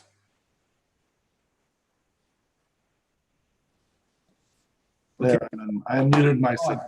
Good to see you, Senator Penske, Senator Kagan. Also nice to see all of the other senators, and really good to see you, Senator Zucker, today as a member of the Montgomery County delegation with Senator Kagan. We have stayed in close connection with the Montgomery County delegation, and that's been very helpful for the community, for us, and for everyone. So, you know, we could obviously talk for hours and hours, and I hit a timer here for about 5 minutes that we'll talk about things. Much of what you hear today from my colleagues, you also hear from me. I want to start with some kind of big picture items. First of all, the thing we did during the first 2 months of this pandemic was to really look at our resources and what needed to happen. And we aimed our resources around the FY21 budget in 4 key areas. The first area is keeping the school system together. We have 165,500 students to care for and to teach. And so that was very important to keep the structure of the school system together. Additionally, we had to add learning time, and I'll talk in a minute about this summer and the coming school year and adding out of school learning time that is not part of the regular typical school day time. professional development for staff is incredibly important, and then absolutely to get a digital device in the hands of every child, as well as connectivity broadly distributed across the system. This spring, we handed out about 70,000 Chromebooks and about 6,500 connectivity devices, mostly to students, but also, as someone referenced on this in this meeting, to staff who needed them. So those are the things that we've been focusing on. We're using this summer as a way to build out the coming school year. So if you were to look on our website and look at summer, you'll see we've built an extremely robust summer program, both for supporting mathematics and literacy at all levels, but also for offering original credit, for helping high school students make up credits, and also supporting our youngest learners in elementary and middle school around regaining some of the lost time from this spring. So extensive support and a case management system. So we're going to go look for students if they don't come to us. Right now, we have almost 5,000 students enrolled in extended school year with special education services, and we're getting up well over 10,000 enrolled in all of their programs. We have about 400 enrichment programs at the elementary school, over 150 at the middle school, and almost 100 at the high school in addition to that. So all of those things coming together and using those as a foundation for how we'll do our work in the fall. We also have 2 extended year schools that will start back to regular school days on July 6th, and they're also helping us frame the hybrid models you hear discussed, the online synchronous learning models you discuss, all of those things coming together. And I've sent Mary Pat a set of slides from our board meeting last night that she will share with all of you that you can look at your leisure, that show sample schedules and all sorts of things that we were sharing last night. We will come together with our board on July 14th and take another big step toward solidifying what our school year will look like when it starts on August 31st. But what we know is that right now in our 2 surveys, one about summer and one about the fall, 5,000 plus parents about summer said about half of them would be willing to come back into a building if the conditions were right. And well over 15,000 so far have responded to the opening of the school year, the August 31st first day of school, and the same numbers. About half say we're not really ready to come back to regular brick and mortar schools, and the other half say depends on the conditions and how that would be. When we talk about those conditions, though, we need to be really clear. We work closely with our health department. We work closely with an emergency management team in Montgomery County. We have people that meet every single day to tell us what's going on. So I get a report every single day of how things are going, and we're linked arm in arm with our health department and our chief health officer, because not only do we have guidance, we have constraints, we have restrictions. So last week I spent 3 hours in an elementary school with everything taped off and mapped out the way it would look if we started school right now under the conditions right now. And we did a simulation with about 12 of us. We got on a bus, we got off a bus, we lined up for a bus, we lined up for bathroom, we went into a classroom and sat down, we went to our cubbies, we talked about how lunch would work. I strongly recommend that, and Montgomery County delegation, you're going to be invited to come do that if you want. Our board members are doing it tomorrow morning. All of our senior staff has gone through it. It's so helpful because it helps you in your head know and understand personally and physically how it all feels. It's not easy. Everybody will start school on August 31st, but they won't start in a brick and mortar school. And that's important to remember. And that complexity is different, as my colleague Barbara and my colleague Sonia said, and Mike Martirano from Howard County, depending on where you live. We're several days, if not more than a week, behind the rest of the state in opening up in Montgomery County. And so we've had to pay attention to that. As Sonia said, we have to pay attention to the idea and be prepared for rolling shutdowns next year, given the level of the illness in our communities. So we're planning for fully online. We're planning to provide online to any family who wants it. We're planning to, under the constraints and restrictions of our county and our state and the CDC, open schools on August 31st, the brick and mortar schools with some level of students, and they're planning for rolling shutdowns if there are flare-ups in a school or in a community where they need to be shut down. All of that's being done now and considered, and we're weaving our essentials from our Be Well 365 physical, social, and psychological health program through that. Those 6 essentials are culturally responsive relationship building, mental and emotional health for children and adults, trauma-informed practice, restorative practices and restorative justice, physical and the physical well-being of the student, and character and empathy education. We're weaving that through everything. If you want to watch one of our waymaking sessions next week, you can see that on the effect of racism on mental health and those sorts of issues. So we've been building a lot of stuff, we've been using a lot, but our Be Well 365 program has been in place for about 1.5 years, and now we're really weaving it into everything we do. So I've talked a lot and I've talked quickly, but that gives you an overview kind of where we are and what we're doing and how it's working. And I have a lot in common with my colleagues, but we also have a lot of difference based on our size. Thank you, Dr. Smith. Thank all of you. Before we start with Vice Chairman Kagan, one quick question to Dr. Santalese and possibly all of the state superintendents, local superintendents. If you have an AB system, a phased opening, let's assume it's an AB day rather than AB week, but the same thing takes place. You have some teachers who are going to have students on site. Then you're going to have, if you allow for virtual, you're going to have to need teachers to deal with the virtual learning. Now, in some cases, if some teachers don't want to come in and it's English 1 or US history, it might be easy to match them up. But it seems to me with so many niche courses, you're going to need additional teachers to be able to do a 2-pronged hybrid system. So I guess my question to all of you is, how many more resources will you need to do a 2-pronged approach? So, well, thank you for the question, Chair Pinsky. It's nice when you have, folks who don't mind getting into the details. So I'm not going to act as if we have that worked out for every single school.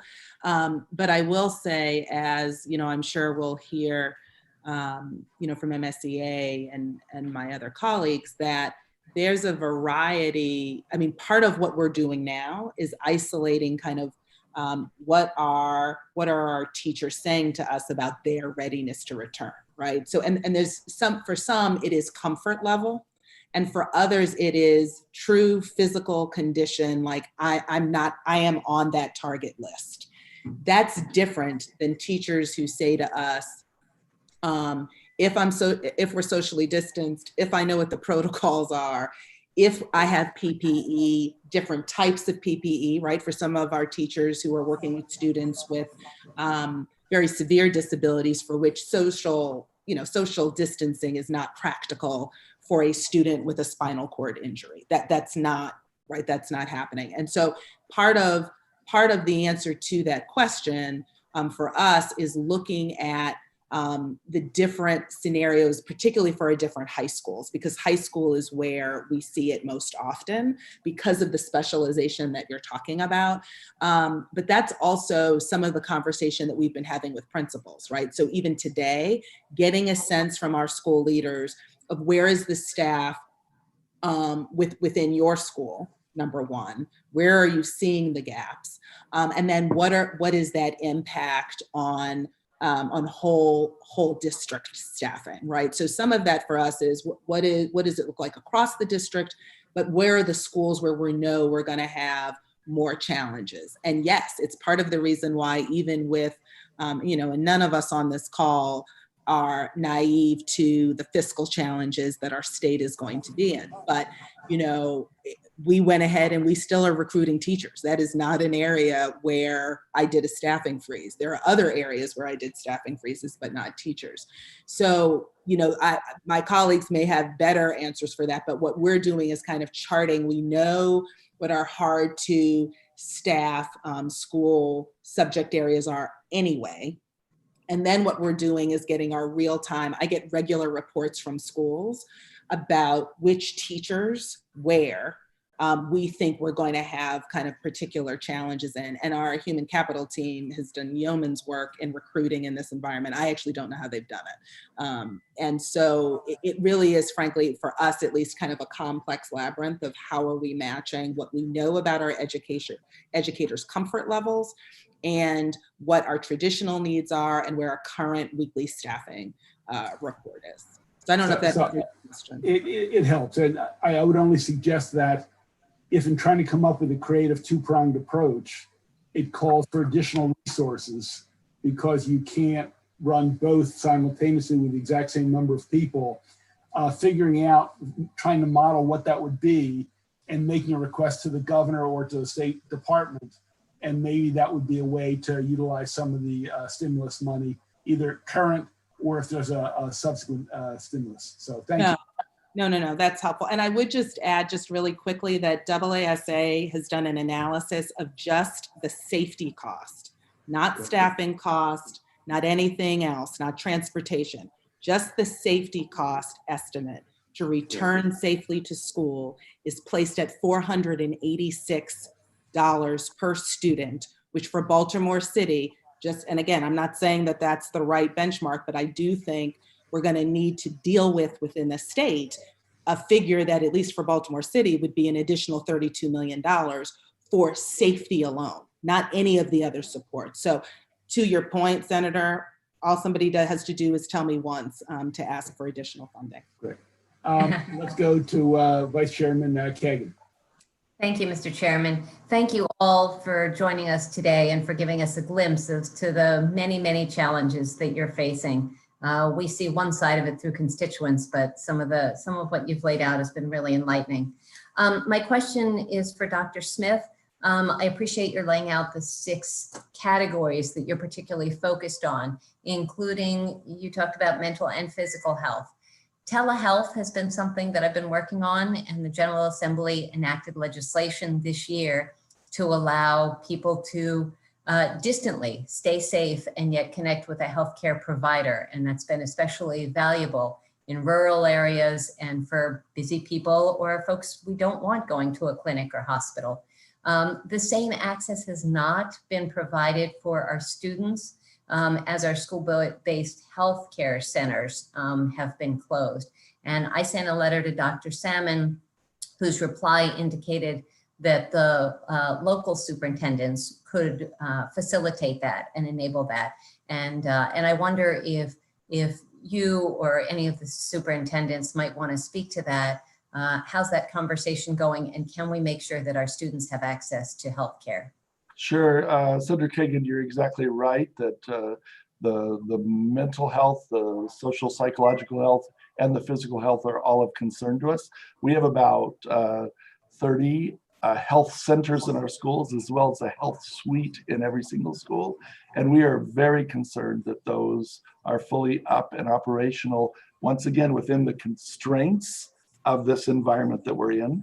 So at our last superintendent's meeting, we had an extensive conversation about this and about telehealth. And our executive director, Mary Pat Fannin, I was communicating with her this morning. She is preparing a letter to Dr. Salmon, and Dr. Salmon, you're here, so I'll talk to you, and she, so that we can remove any barriers that exist. And we've done an analysis, and we think there's some barriers in regulation. And then we're working with our local county health department also for any county barriers, but we'll be working on that in the first couple of weeks of July, because we'd like that all to be well in place sometime during the summer program, but certainly by the first day of school for each jurisdiction. And especially with all the scenarios and the possibilities, we want to make sure, as you said, all barriers are removed so our students can have access. So whether we're hybrid, remote, combination, no matter what it is. Perfect. Thank you, Dr. Smith. Thank you, Mr. Chairman. Thank you. Let's go to Senator Clarence Lamb from Howard County. Can we unmute the senator, doctor?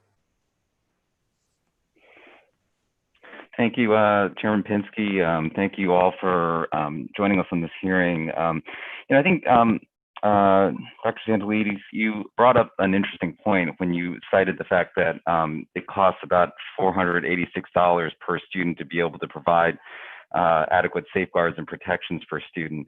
And I guess in part, I'm curious to see if that's an assessment that lowers the risk for students to the same level that it would be pre-pandemic, right? So is that a reduction in risk so that we find acceptable to a pre-pandemic state? And two, I think to all of the superintendents, this is a broader conversation of the risks that we are willing to incur as a school system or school systems across the state, that in all likelihood, by having in-person courses and classwork, you are putting students at risk when it comes to their health. And in all likelihood, we could lose some students by doing so, right? That's just the reality that we face if we were to have in-person or some in-person instruction. And have we had a conversation with our students, our parents, our constituents, our teachers about how to bridge that gap when you see that even in some of the data that Dr. Martirano pointed out, there's a wide gap between what parents seem to view as acceptable risk and what teachers and educators seem to view as acceptable risk. And that's a wide gap there. And I think we saw an example of this take place down in Fairfax County, where teachers basically revolted and said, we're not going into an all in-person plan that had potentially been outlined by the school system there. How do we, as a community, as a state, as school systems, bridge that gap and get our constituents to understand that there is risk here by sending our kids back, and we have to all be on board with that level of risk, whatever we decide as a community? I am sure that my colleagues will also weigh in from their local perspective as well. But I think, Senator, you have just named what is evident in all of the feedback that many of us are hearing. And it is why that there's variance. It is why the constant communication is so important. And it is why, again, in my CEO virtual town halls, I've had parents who say to me, this has nothing to do with you, and I actually like my child's local school. I'm just not sending my baby back. And they are very, very clear of what the risk is. And so what I have charged our team with doing is saying, how do we, one, balance the benefits and drawbacks of what we know happens when young people, right, are away from school. Now, and I think, I've had discussions with my colleagues, and I think we would all say there are young people who absolutely thrived in a virtual environment. There were young people who did astounding work. But then there are also young people, and by the way, I have 3 girls of my own, right? And one of them who's in city schools, she just did not do well with virtual learning. And so part of what at least I have charged my team with doing is, how do we provide options for families, options for staff, doing as much due diligence, and I think you heard this from my colleagues, working hand in hand with the medical community. I mean, I will just say in very practical terms, when the American Academy of Pediatrics released their guidance, I think a couple of days ago, there were a number of points in their guidance that did not line up with CDC guidance. And so we were immediately on the phone with our health commissioner saying, okay, how are we balancing, right, different guidance? And so I think at least the approach we're taking is we have to provide robust options for families because frankly, the guidance is changing, and we have to work hand in hand with our health professionals and with our educators, because to your point, educators are in different spaces too. But I think that is part of the challenge of the moment, but I will be quiet and let other colleagues. May I jump in on that? Yeah, we have about 4 more questions and we have about 7 more minutes. So I want to hear from the other superintendents, but let's be very succinct if we can. Let me go real quickly. Senator Lamb, great question. One of the quotes that was presented from the survey, and I think it's important for all the senators to hear this, was directed to us. It says, "Good luck. You will never make everyone happy. Do what you would do for your own children. Godspeed, and keep our children safe." I think that really ties it all together when we think about the safety and the well-being of our students and our staff. You just talked about the issue of inherent risk. When we do open up, we have children that are medically fragile. We have children with underlying health conditions. But at the same time, my concern is for our staff, that we have a number of our staff members that are over the age of 65, that are in a vulnerable age group. And are we going to have enough staff, particularly our bus drivers? We already have a shortage statewide. And now we have challenges regarding the fact that the majority of them are retired and over the age of 65, that we're placing them in a different environment where they are going to compromise their own medical condition. So all of those issues swirl together as we're trying to do the very best and present an educational plan for our children as we keep them safe and our staff safe as well. Yeah, Jack and Barbara, I want to get to the other questions, so we're gonna let it stand for Thank you. Mike and Sonia. Senator Zucker. Thank you very much, Mr. Chairman. I guess getting back to the CARES Act, I had heard Dr. Baker talk about some of the money that she received from the CARES Act, but maybe I missed it, Mr. Chairman, but I didn't necessarily hear from the other superintendents. Have you all seen any CARES money yet for your jurisdictions?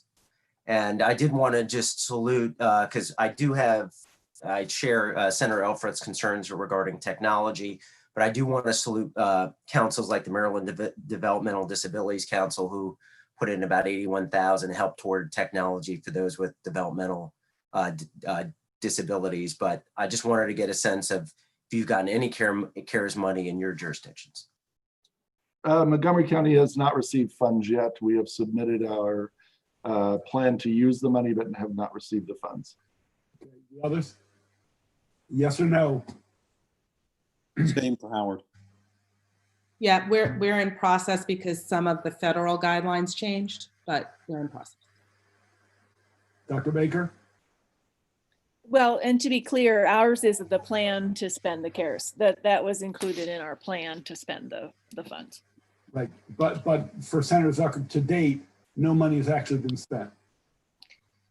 Okay, I think that answers your question, Senator Zucker. Let's go to Senator Hester, please. Followed by Senator Ellis and then Senator Washington. Then we have to move on to the employee organization. Senator Hester, please unmute her.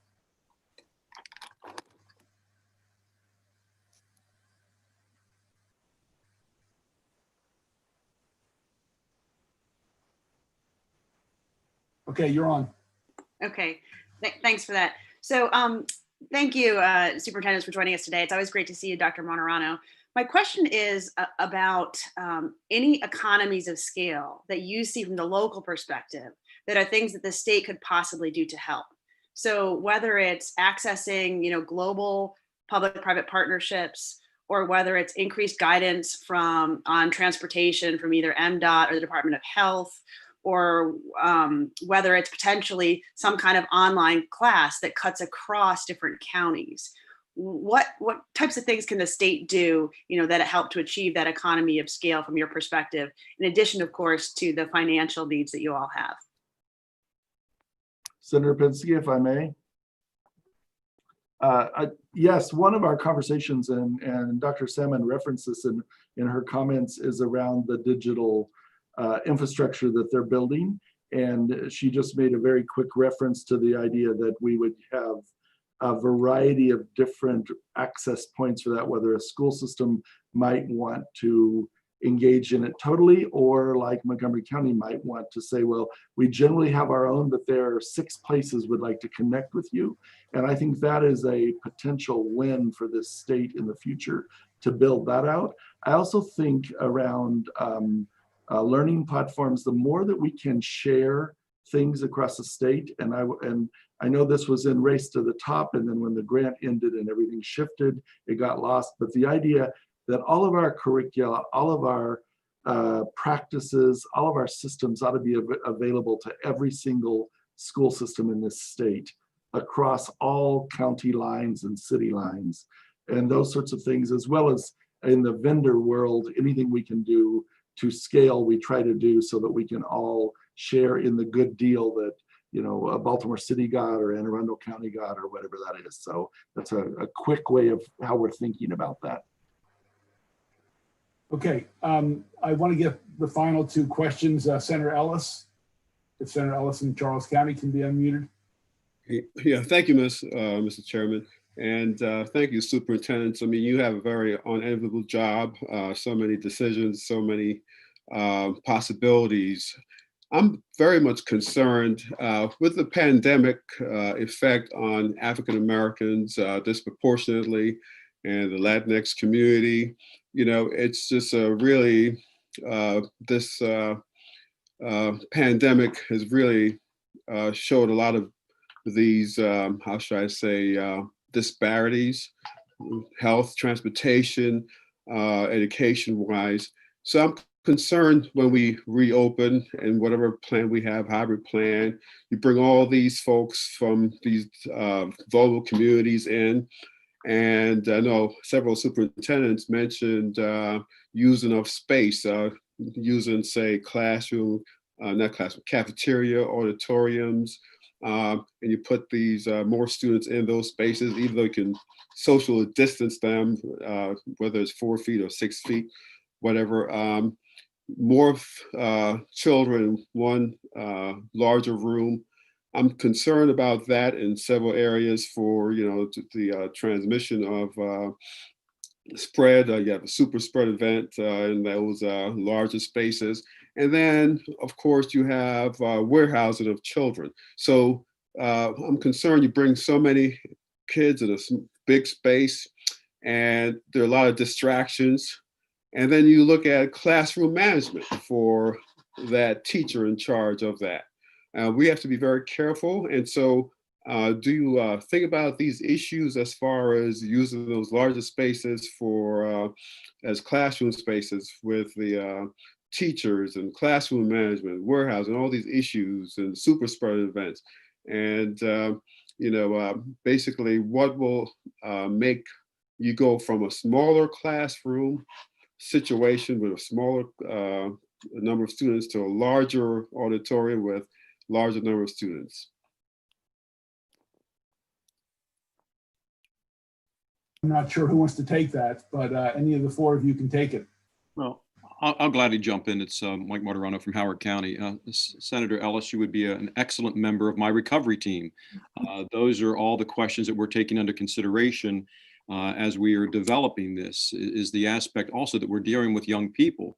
And we recognize under normal conditions, some of the challenges as far as maintaining levels of order and walking a certain way and adhering to certain guidelines. Now we add in the dimension of PPEs, having students wearing masks, washing their hands, closing down water fountains. All of those things become part of the operations that we are now taking to our principals and working out the logistics necessary with accomplishing first and foremost the safety and well-being of our students as we look at the instructional levels, as we make adjustments to the classroom settings to ensure the social distancing that occurs. But if you just understand the management of a school under normal circumstances, those become challenges. And so now we're adding a whole layer of added dimension of really being thoughtful and deliberate about how we actually train students and staff to come back into an environment that is a hybrid, that also has levels where we're trying to mitigate the spread of the illness. Okay, we're going to have Senator Washington, and then we're going to have MSEA, the President Cheryl Bost, followed by a few questions. We may go over a few minutes past 12 if someone has to drop off for other commitments. We understand that, but we still want to be fairly efficient. Senator Washington, final question for the local superintendents. Absolutely. Thank you, Chairman, and thank all of you. I think I'm just wanting to say, lift up or reinforce the reality check that I think Dr. Senator Land laid out, and also my colleague, Senator Ellis, and at the top of the hour, our chairman, in laying out the race and class-based disparities that COVID has exposed, and then the prioritization that was outlined by Dr. Solomon kind of says that those that are most vulnerable already in our educational system, where we already are experiencing disparities, where we already underserved, where we don't provide any resources, those are the children that we're targeting to place at risk by re-entering and having a school system. So I'm really kind of, it can be answered later in a context, but I really would like to better understand a mechanism or a thought about how do we not expose, how, as Dr. Land has laid out, you know, the loss of one child is not acceptable. And so knowing that certain families are living where there's an apartment complex in Western Maryland, or an apartment complex in Baltimore City, or they have parents who are already have been workers, they've been they don't have the proper PPE, they've had to go to work every day, they're exposed to the public. So these children are coming from families that are already disproportionately exposed. I just would like to see plans or understand the ways in which our superintendents can come up with a more realistic, not more realistic, but a scenario where we're not doing any in-person teaching so that all students can be protected. So this is just what I'm laying out there. I don't really see how we continue to expose those who are already most exposed. And superintendents can take that under consideration. They don't have to respond to it right now. Absolutely, that's just, yeah. And I think one thing, following up on Senator Washington, the zip code with the highest number is in Langley Park. It's a Latino community. You've got multi-generational people in a small apartment and no opportunity for isolation. And we understand that's a challenge in Black and brown communities, particularly where you have multi-generational, you have limited square footage, and it does pose challenges. Okay, we're going to shift to the employees about them coming back. That's been referred to a number of times. Let's go to Ms. Cheryl Bost, President of MSEA. Cheryl. Thank you. Good morning, Chairman Pinsky, Vice Chairman Kagan, and members of the committee. My name is Cheryl Bost. I'm a teacher out of Baltimore County, serving as the president for the Maryland State Education Association. I appreciate the many concerns brought forward by our local superintendents, and we concur with many of their concerns. I want to provide thoughts from an educator's perspective about what is absolutely necessary to help students recover lost learning and ensure safety during the new year. Before I do, I must say that the 75,000 educators we represent are extremely worried about a rush to return to school. Concerns are even heightened when there's little trust that there's going to be appropriate funding, resources, and plans that reflect educator voice and absolute needs. The trepidation about funding is an overdrive today, the day before a public discussion at the Board of Public Works starts on a series of education funding cuts proposed by Governor Hogan. And I would just pause to see if there's a way that the PowerPoint could be put up now, or just on the opening slide. I'll continue though while that's being put up. You have already heard a lot today about what we need for our students. And most of, if not all of those things, cost more money in order to have a safe and successful school year. That's what makes the potential for cuts all more frustrating and unwise. And if we cannot return to school buildings, or if we have a mix of in-person and online as discussed, we know it must do better than what we did with the end of this past school year, when school closures laid bare the inequities of students in poverty and students of color who overwhelmingly could not access digital learning due to the digital divide. And we've seen more and more families in need of food, clothing, and medical assistance. But let's not forget, there was an emergency action taken to address deficiencies in nursing homes. There was a conversion of the convention center to a triage medical facility. There were emergency provisions for first responders. Those actions saved lives. They were necessary for meeting the moment. But how about our students? Where are the press conferences announcing sustained funds to supply every child with technology? Where are the rapid response teams that are coming in to provide internet connectivity and mental health support for families and students facing increased trauma prior to the return of the year? Instead, we hear from the governor after he vetoed the Blueprint for Maryland's Future that he is compounding this mistake with recommended $345 million in cuts to public education that the Board of Public Works will take up tomorrow. Educators need you, the legislature, to provide the hope and support and actions to support students in our public schools. We cannot ask our students, educators, and schools to do more with less. That is obviously not a path to academic success, and it could have deadly consequences on our students, educators, and families. Here are the major areas we want to make sure local systems are focused on as they develop their plans.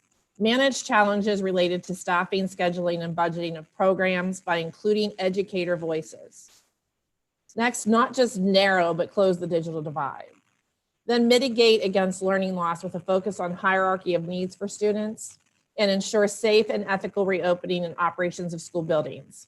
And beyond the local school system actions, I'm glad Dr. Salmon is still on, we have a specific ask of the State Board of Education to prepare necessary waivers on the suspensions of high-stakes testing for the 2021 school year. We need to be focused on learning, not state and federal testing. Next slide, please. I want to be detailed, and I want to say first and foremost in the inclusion of educator voice. I'm happy to report that most districts everywhere but in Washington County, they have reached out to local unions or including educators, teachers, and support staff alike with reopening committees and discussions. We hope that the educator voice will be real and heard during the decision-making process. Districts need to have a plan for students who may have health conditions that make it so that they cannot return to school. As Dr. Santulisi stated, districts must also work with us to review and reassess leave guidelines and policies to ensure that staff members who cannot or choose not to return to a building keep their jobs and have fair and dignified, accessible options to keep supporting students.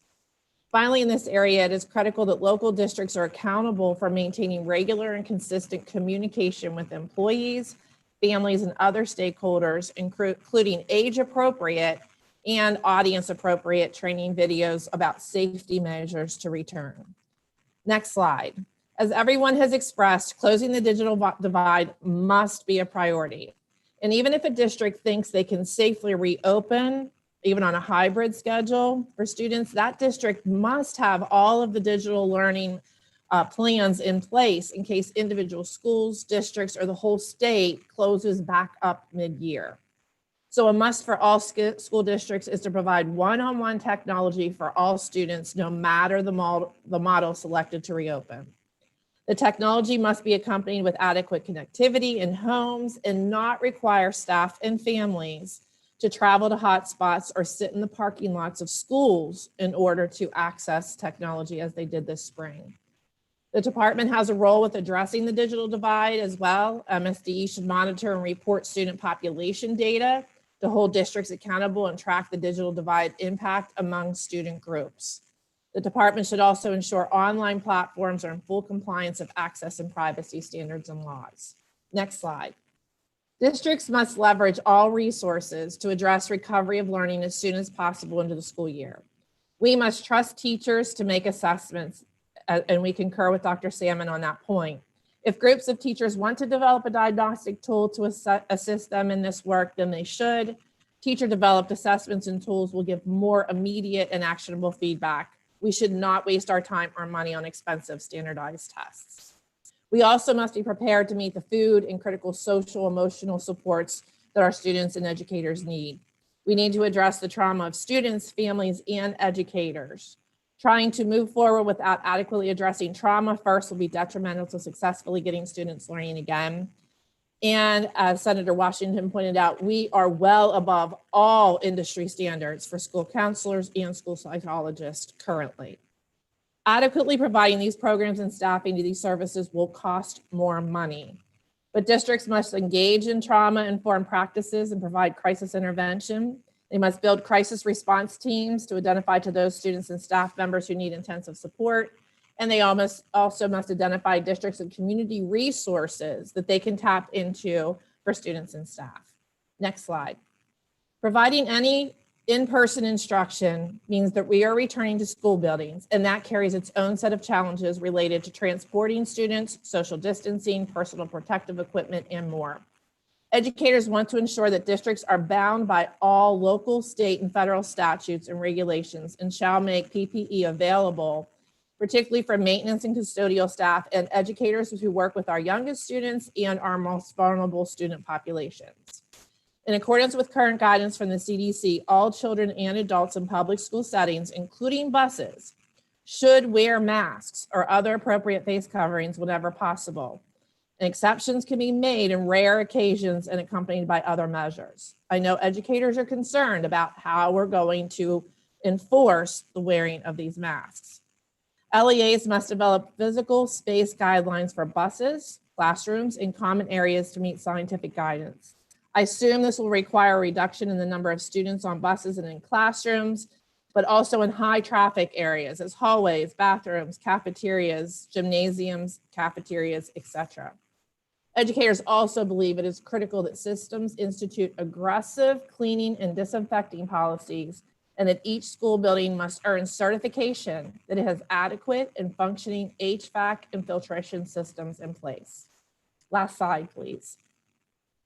I outlined some specific recommendations and must-haves from an educator perspective on a few priority areas, but it does not reflect every recommendation we have for the department or local systems. I hope this committee and the General Assembly will continue to invite me, the department, and local districts to briefings so we are all held to account for the critical decisions and faithful implementation expected of us all. Your oversight is important. I appreciate your commitment, and together we all must make sure our schools are safe for our students. Thank you. Thank you. Thank you, President Bost. We'll take questions from Senator Bost. BTU was invited. They were not able to speak. Obviously, they are concerned about this issue as well. Questions for President Bost. Let's start with Senator Patterson. Please unmute Senator Patterson.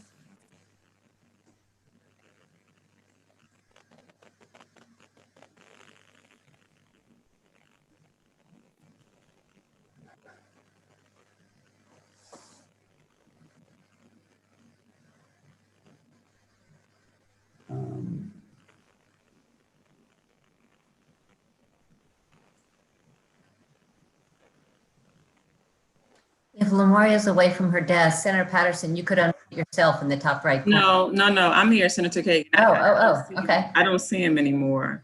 I don't see him up there. I did unmute him and I lowered his hand, but I did not see him anymore.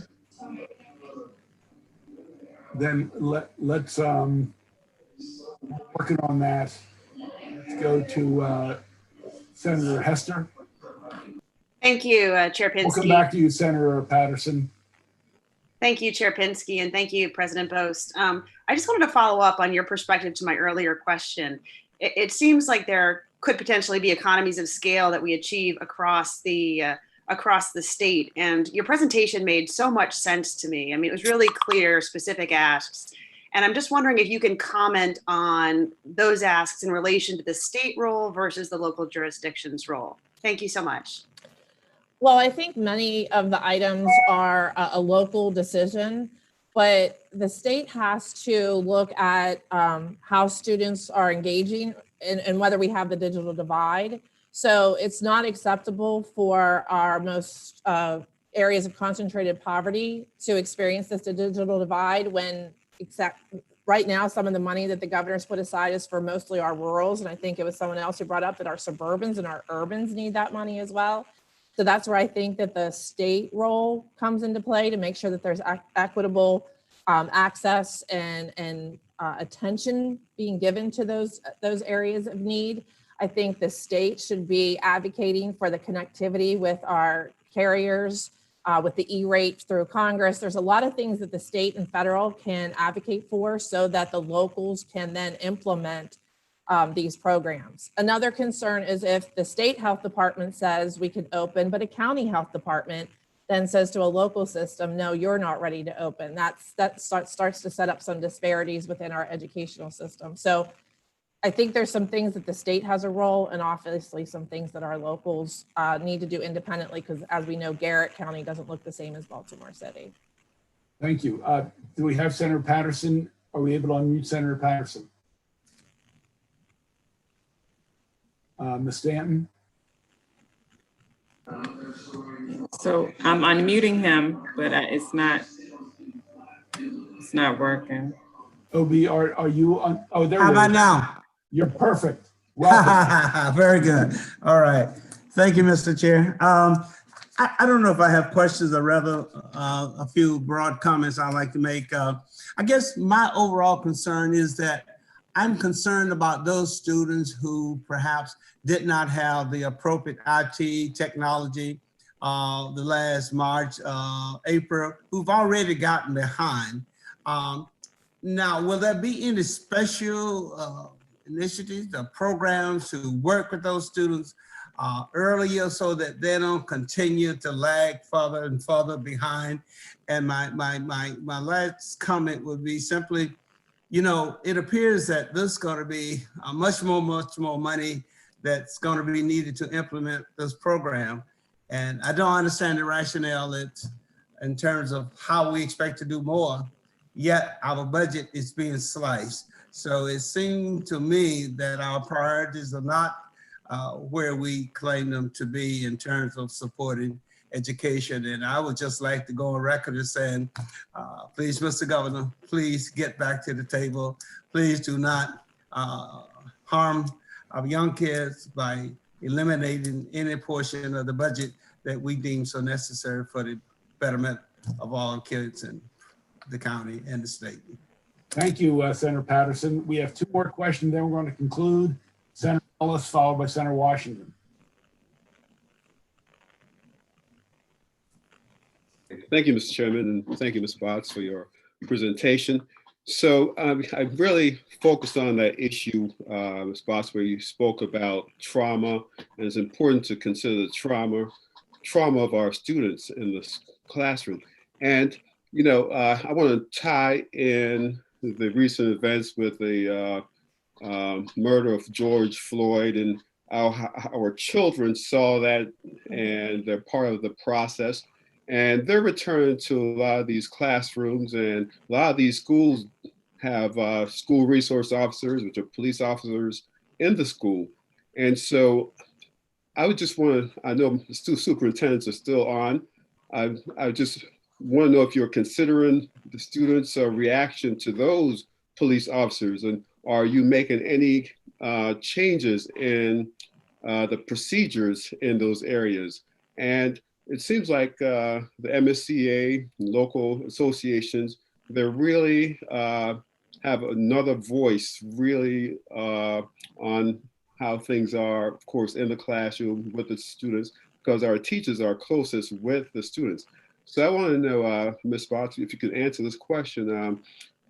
Is like the state's board working with your organization or local associations to get your ideas, whether on trauma or about like the virtual school consortiums that were mentioned earlier on the Eastern Shore and Southern Maryland? Well, thank you for the question. Unfortunately, today was the first that I've heard of this virtual consortium, and I know our local presidents have not either, which concerns me that we are not part of those conversations and that it could potentially take away jobs of our educators and support staff in those districts. So I will be looking more into that, but it's unfortunate that we are not seen as a partner with the State Department when these talks happen. We are reacting to items often instead of being at the table discussing them. And that's what we wanted our local associations as well. We completely agree that the amount of trauma that our students are seeing right now on social media, many of them saw over and over again the killing of Ahmaud Arbery, the killing of George Floyd, and everything that we're hearing and our students are facing. That has to be addressed. If not, it continues to manifest all summer long, all spring, and our students have to re-socialize with each other at some point, but also deal with the trauma. Our educators are facing much of that trauma as well. There is a state law right now that says that we have to have an SRO or some type of security in every one of our buildings. So it's something that we want to look at further on how that is done, because we know that armed officers in many of our buildings create trauma for our students. At the same time, we know that we want to protect our students from any outside intruders. So we have to find that balance so that we're not creating more of that trauma. But right now, districts are pretty much, their hands are tied because of state law that has passed that requires either SROs or that security in our buildings. Yeah, if the four superintendents very briefly want to answer if it's being taken up by your local boards. Obviously, a lot of people are discussing whether they're assets or liabilities. So if you would like to respond to that very, very briefly. We have one. Sure. Montgomery County Board of Education passed a resolution. We'll be going back to them right after school starts with a lot of information, and they will have a full discussion by the end of 2020 about changes, the need for the program, every aspect of it. Our local board has not explored any changes to the SRO program as yet. In Howard County, we will be bringing information to our board soon. We're gathering local information regarding it, but I think it's important to highlight what Ms. Bose talked about. The Safe to Learn Act of 2018 has requirements in there that is law. And finally, Baltimore City actually has spent the last 4 to 6 years looking at our school police force, and actually has done a great deal of work in this area and had a lot of very vibrant community engagement over this. Whether or not it will surface again in a new light has yet to be seen, but we've had very vigorous community conversations, as Senator Washington, I think, can attest to, over the last 4 to 6 years. Whether that will resurface now, we're waiting to see. And before we go to the last question, the School CARES Act, Safety Act of 2018 required it, among other things. It was heavy on response and a little light on proactive work. I voted against that. I'm one of the only senator in Maryland to vote against it. Senator Washington.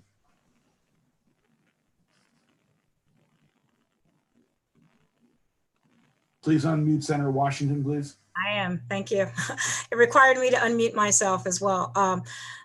Thank you all for that. My question, I think, is a good sort of wrap up on that in terms of local response, or just when we establish a pandemic or a state of emergency, and as one of the representative bodies of faculty as employees, and that our schools as workplaces, and I believe also that one of our senators talked about the state overall providing guidance. Could you tell us, have there been instances where the local government is setting its own sort of powers and abilities in responding to public health crises, or has there been any, by saying, look, we're under a public health crisis, and using a state of emergency to sort of change some of the mutual aid agreements, or something you might consider to be determinants of your negotiations, with the LEAs? Just have there been any instances or changes or any concerns in that respect? So some of our bargaining has not finished because of the cuts that the governor has put forth. So we have several agreements that are still outstanding, which is unfortunate. We need to wrap those up. In some areas, the use of the word essential was manipulated, and some of our folks didn't get the time and a half or the hazard pay that they were due to get per the contract. And it was, I'm not sure if the state of emergency was the reasoning for that, but there were some of those negotiations that it didn't go as well as, and is still outstanding. I know some of our districts have filed grievances over not adherence to the contract based on essential employees being called in to do hazardous work. I mean, our cafeteria workers and our custodians went in March 16th from day one and distributed millions and millions of meals. And some of those areas ended up getting outbreaks. And our concern is if someone was sent home then for 14 days, they had to use their leave in some cases. In other cases, they didn't. And again, we will be upholding the contract in those areas as it's regard to leave. But we need to look ahead about what that's going to look like as well. And thank you. And any recommendations you can make to us from a policy perspective about how we can better understand these and have more standardization across districts would be helpful. Thank you, Chairman. Appreciate Thank that. you. I think one thing we've learned today is there are a lot of pulls and pushes and countervailing interests. People want their children back at school. We also want to protect their health. Some feel healthier at home but there are challenges with distance learning. Some have access, some don't have the hardware. As a former teacher, I think synchronous learning, interactive, real time is much more effective and successful, where teachers can see students, see the look on their faces in real time, where students can do group work with other students and learn from each other. So we have a lot of challenges, and it is a unique time. And I think as I started this 2 hours ago or 2 hours and 5 minutes ago, we're at a time we have to be flexible and creative. I think we all want to get back to a time when it was like it used to be. And whether we get back to that time is unclear, whether it'll ever be back to the old time. We all know that distance learning has to be improved. We can have crises in the future. We have to have access and broadband, and we have to have the materials. And we have to have the training. It's new to a lot of teachers. Older teachers in my age group have some difficulty with some electronics and IT services. So we have to do that. But, you know, I think we all would wish, and I think most parents would like to send their kids off to school and get back to be able to work, whether they're working outside of the home or inside of the home. So, you know, our goal here was to make this into a public conversation, to have those questions, maybe give some clarity and some direction we had for local superintendents and state superintendent. We know in some ways you are a difficult, challenging situation. You're going to make some people unhappy. There's an economy of scale. There's pleasing numbers of groups, but not everybody. That's your challenge and your charge over the next 8 to 10 or 12 weeks. And even then, even after August 31st or August 24th or September 1st, whenever you start, that could change in October. Hopefully change for the better and more kids can go in if we can get like New Zealand and we've eradicated it. That's hopeful. Or we could have a spike and we're back to where we were in March or April. So I want to thank all of our guests. I want to thank all of the committee members and all of the public. This is not the end of the discussion. It's really the beginning of the discussion.